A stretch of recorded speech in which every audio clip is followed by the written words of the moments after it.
devs. That's not my specialty. So I don't really want to, lead you or give you misinformation. But hey, if anyone here is a front end dev, help my boy out.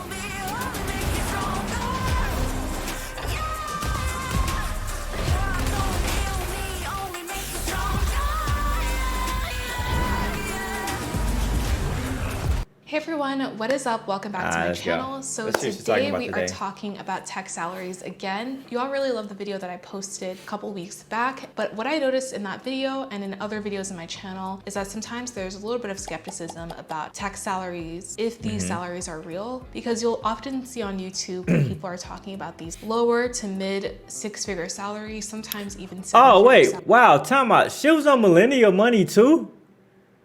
I need to ask her how she got on there, because I've been trying to get on Millennial Money.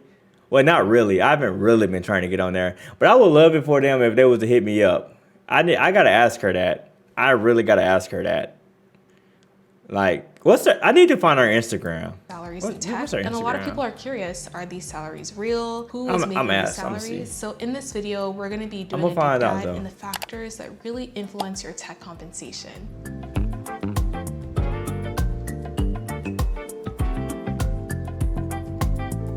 Before I get started on this video, I do want to say that now. Bro, I'm not going to lie, man. Her videos are really good. Like, just how she, like, I'm even glad, like, when she brought it back, she was like, hey, like, if I say tech salary or anything like that, like, I mean total company. Like, y'all don't really, I guess people don't really understand, like, how good stuff like that is. But, like, when you start recording YouTube videos and really understanding and really seeing how hard it is, bro, she has to have an editor. Well, maybe not. Well, she probably has an editor. Because this is really good. Now, data on tech salaries is a little bit, like, murky. No, I've never seen her page before. I was just scrolling on YouTube, and I subscribed to her on the last video I just watched. This is my first time seeing her. You have self-reported data on levels.fyi and then some data on different job posting websites. I feel like there's no like conclusive data about this is how much tech salary people in tech make. So there's sometimes a wide range in the salaries we see around. So if you're someone who's starting off in tech, don't just assume that like, oh, you're just gonna be making like high six figures, seven-figure salaries. This video, we'll talk about the factors that really impact tech salaries. Let's get started.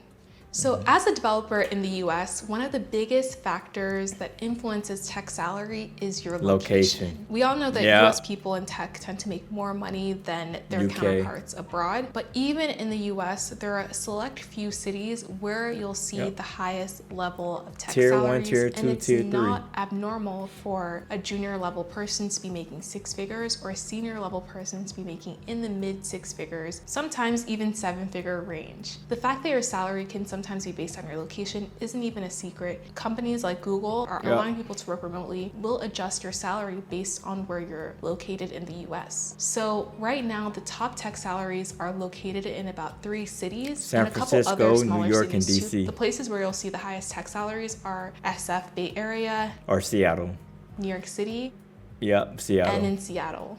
And there are 3 major reasons why these cities have one of the highest tech salaries in the nation. One of the biggest factors is the fact that these cities are expensive. You can't bring a Kansas salary to New York and expect to be able to live on a Kansas salary. New York City is an extremely expensive. So, one thing I do like about certain companies, like, and this is one thing I liked about, what company was this? It wasn't Robinhood. It was, what company was that I was interviewing for? I forgot the name of the company.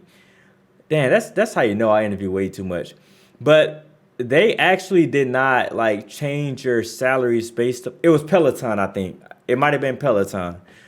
But they didn't actually change its salary based on location. Like everyone got a New York salary,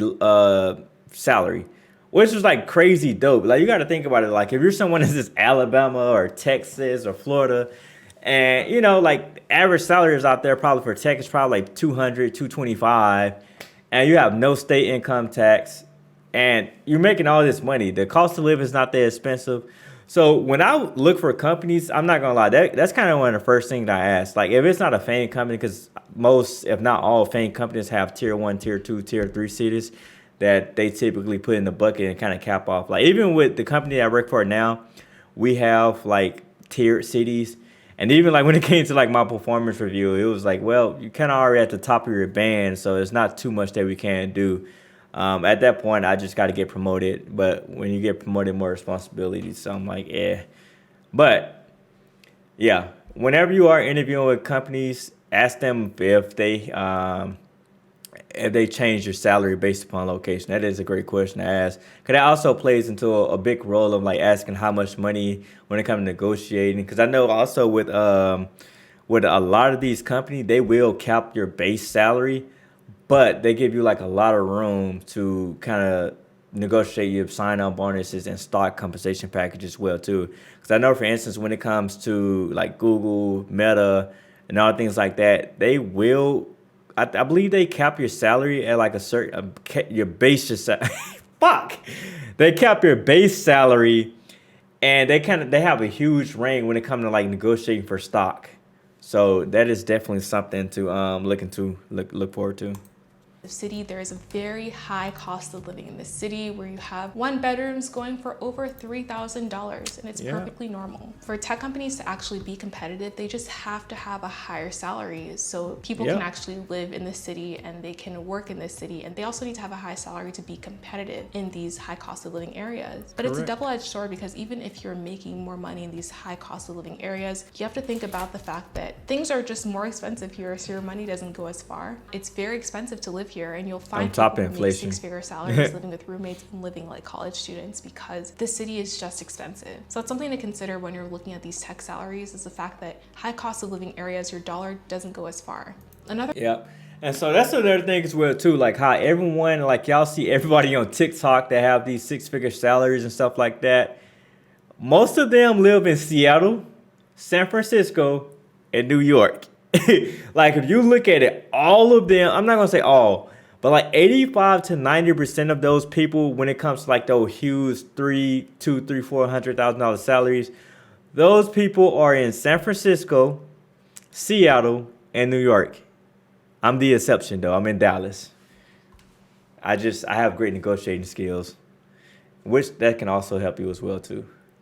Another reason why location I like to has think a I huge have great impact on your negotiating tech salary is the fact that a lot of these tech companies have multiple locations in these different areas. Let's take New York City, for example. There are thousands and thousands of tech companies in the New York City area. Same with the Bay Area. You have a ton of companies that are headquartered there, that have satellite offices there. In these areas, you have not only big tech companies, but you have startups that need developers and need tech workers. So that means that there's a lot of competition. These companies, to be competitive, they have to lure talent into their company. And one of the ways they do that is by offering higher and higher compensation and competing with different tech companies to offer a higher compensation. So the fact that you just have a ton of tech companies in a small area means that they have to consistently increase their salary. Bro, she got to be using the editor. And if she is, I need his information. Because he got her videos looking professional as hell. Like, I don't even like just like thoroughly looking through people like YouTube videos when it comes to stuff like this, because it just be thrown together. Example me. But this is a really good video.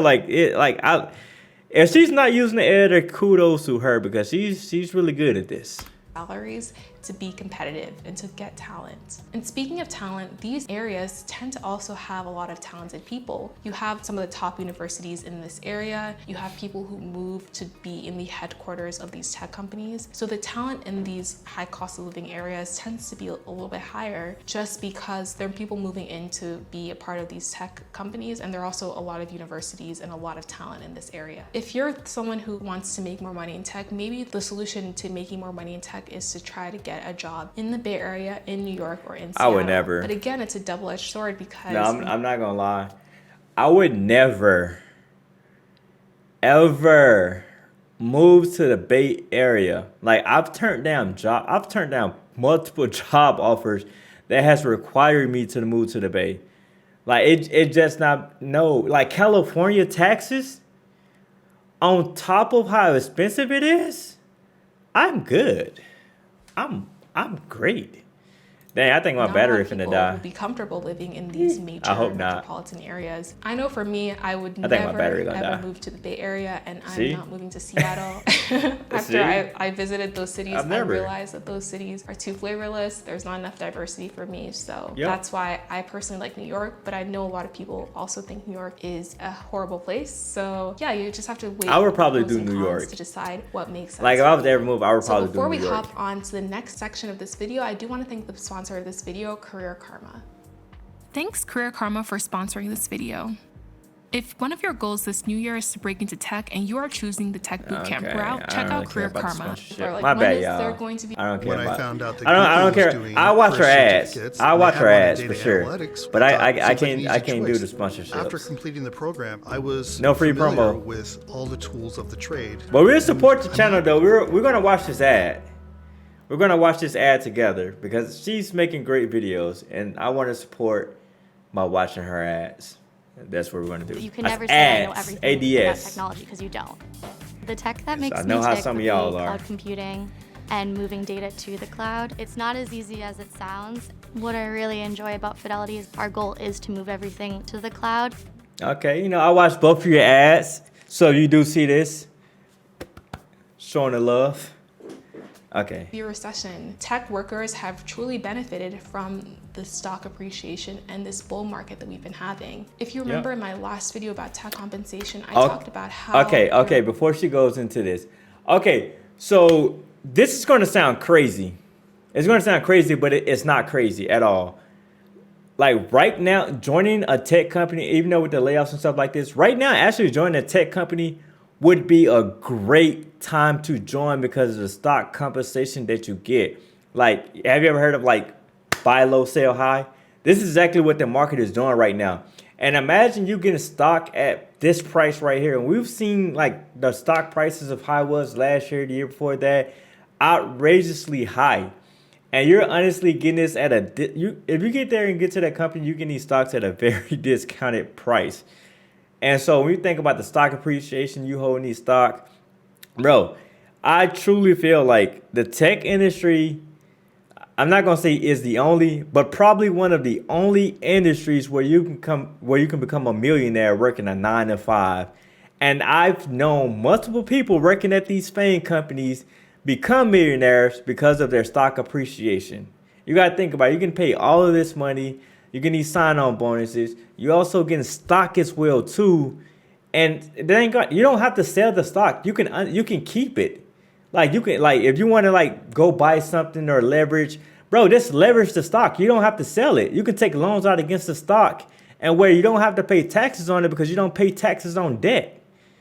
So that's like, you know what I mean? That is the thing I love about working at tech companies is the equity that you get and the appreciation that you're going to get. You got to think about it. Companies like Amazon, Netflix, Google, Microsoft. Like even though their stocks, like it doesn't move a lot, it steadily moves, but you know over time it's going to definitely increase. Me personally, I like a little risk. I like to kind of go to late stage startups or people that just IPO. So, you know, I can kind of benefit from a little bit more. But if you're looking for like steady income, steady increases, bro, going to the FANG companies is the quickest way to become a millionaire. You got to think about it. They be giving you stock grants like $350,000 worth of stock over 4 years.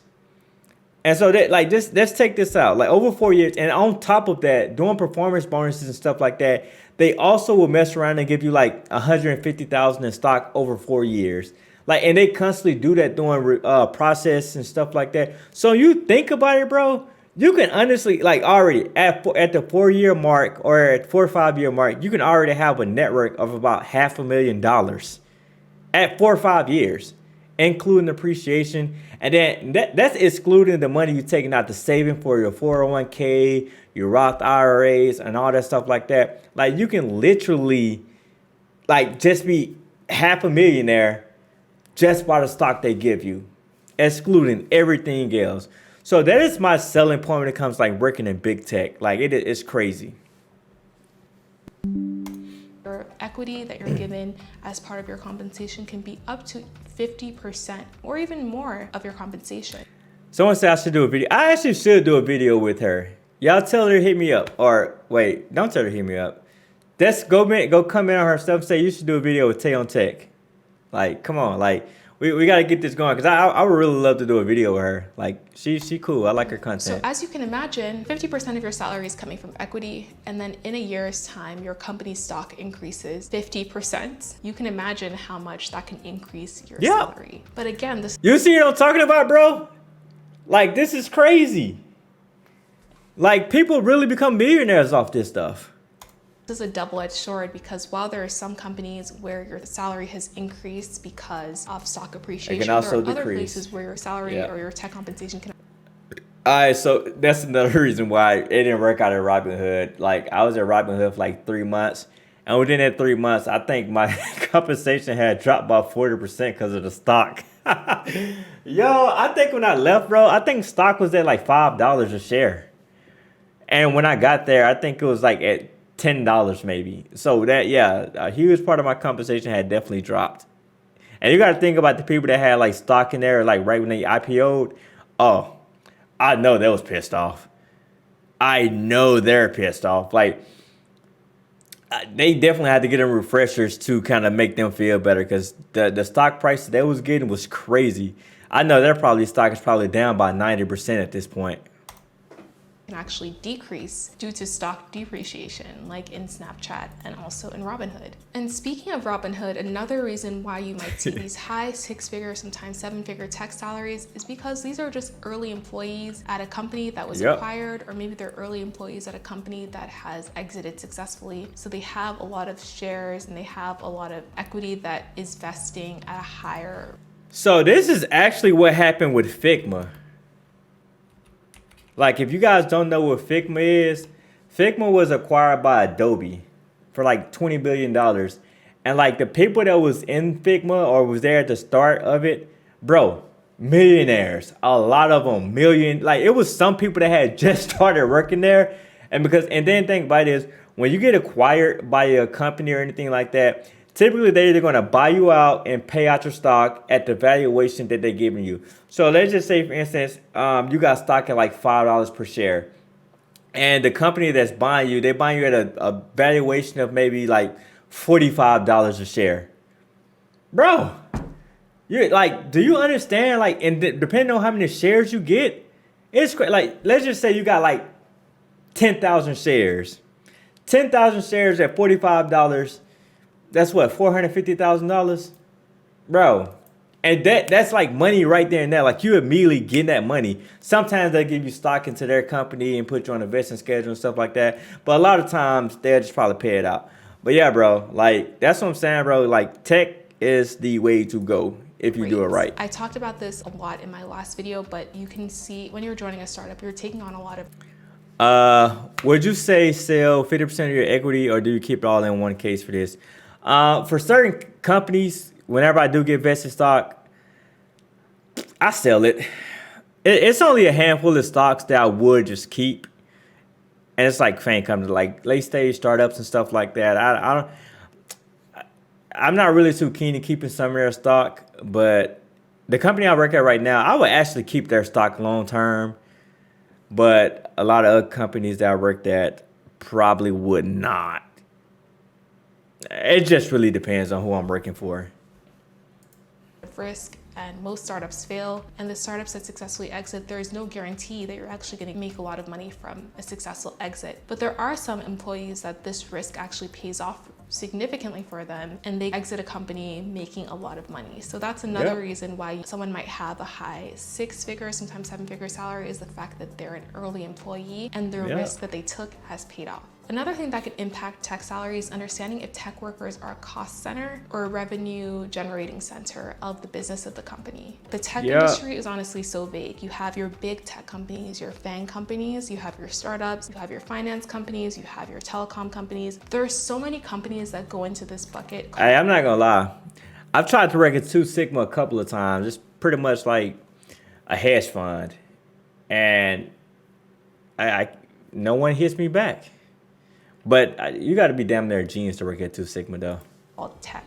But But the not way they every pay their company is going employees to is crazy. value their tech workers in the same way. And one of the ways you can figure out if tech workers are actually valued at the company is understanding how much tech workers are going to influence the revenue of the company. So for example, in finance, you have Goldman Sachs and you have Two Sigma as example companies. Goldman Sachs revenue is generated mostly by their bankers, not by their developers, depending on what part of Goldman Sachs you work at. But generally, Yeah. the revenue is impacted mostly by their bankers. Therefore, Goldman Sachs developers might not make as much as you would think given the Yep. prestige of the company because their developers aren't revenue generating part of their company. Whereas Yeah. in Two Sigma, which is a hedge fund and their strategy is based on the work of developers, they're going to value tech workers much more. And you'll see that they'll have All right, y'all. My bad. My battery died. I know I should have had it on there. But we back in there. We back in there. We back in there.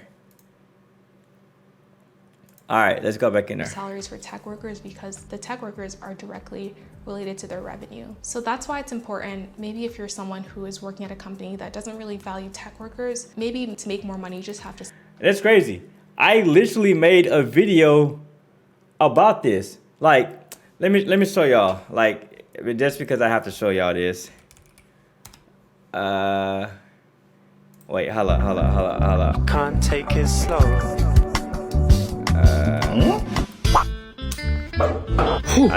What I say? Wait.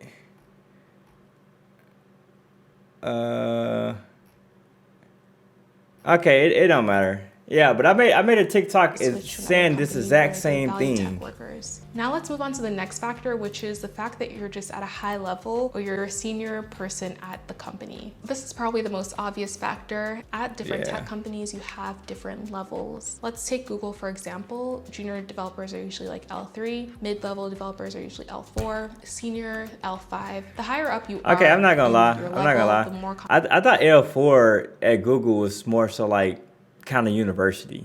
Could be long. I could be wrong. Well, obviously I'm wrong, just what they saying, but I definitely compensation thought it you're was going more of to that. earn. And the difference between levels can be over $100,000 in compensation. Sometimes when you're interviewing for companies and maybe you've passed on the next round, it's worth it sometimes to advocate that you're put in a higher level because that will really increase your compensation significantly. So yeah, another factor about why tech workers are making money is maybe they're just at a senior level at the company. Therefore, Yeah. their skill set and their impact is compensated at a higher rate. And the final reason for a higher tech compensation is the fact that maybe the person has in-demand and rare skills. That is the For way to example, go. If you're someone who's doing machine All learning, right. So before she go, before I rudely interrupt her, this is why I try to tell people when it comes to about the tech industry. Like everyone on TikTok and social media, they're saying, get in tech, get in tech, get in tech, and then they're showing you like the dead in the life videos. Those are recruiters, people that work in HR, probably tech sales that they're kind of safe a little bit because you still need somebody to sell the product. But they're trying to show you guys this easy way to get into tech. And they're not even in tech. They just work at a tech company. So that's why when you see all these people getting laid off, now, I'm not saying engineers don't get laid off as well too, but they're less likely to get laid off rather than someone in like marketing, HR, recruiting, or anything like that. Those are typically going to be the first people to get laid off. If you truly want a recession-proof, blank screen, okay, yeah. So if you truly want a recession-proof skill set or job, you're going to have to be in a technical position. And when I say recession-proof, I'm not more so saying you're not going to get laid off. I'm basically saying it's going to be hard to lay you off. But if there is a case that you get laid off, because of the skill set that you do have, you're going to pick up and get another job a lot easier than anyone else in the tech industry that don't have those in-demand skills. So that's when I say recession-proof. That is what I'm talking about. Like, you have the skills to quickly get a job, or it's going to be hard to get rid of you because of the skill set that you the skill set that you have and the demand for it. And they understand it's going to be hard to replace you. Like when you think about software engineers and things like that, I'm not saying it's easy to replace software engineers, but it's a bit easier than security engineers. Because the thing is about software engineering, if you're not building a new product, anything like that, they're just basically maintaining code. I don't have to pay you $200,000-$300,000 to maintain code. I'm gonna lay you off. Like that, and I'm going to lay you off. Like I don't need all these developers maintaining code. But again, people are probably going to disagree with me. A lot probably is going to agree with me, but overall, that is that. Which is extremely in demand and rare skill to build, and also to find people who have those skills, then your compensation tends to be a lot higher than a front-end developer or a back-end developer. So sometimes being very highly specialized can mean more money for you and can put you in a higher compensation range. Exactly. Why pay when you can lay Thank you so much for off? watching this video. I hope you found it helpful, and I hope you learned a little bit more about tech compensation. If you like this video, don't forget to tap that like button, smash that subscribe button to show this channel some love, and I'll see you guys next time. Ah, yeah, bro. She fired. She fired. All right, I'm gonna go look at another one of her videos. Let me see her most popular videos. Damn, she got 300,000 subscribers. Okay, that's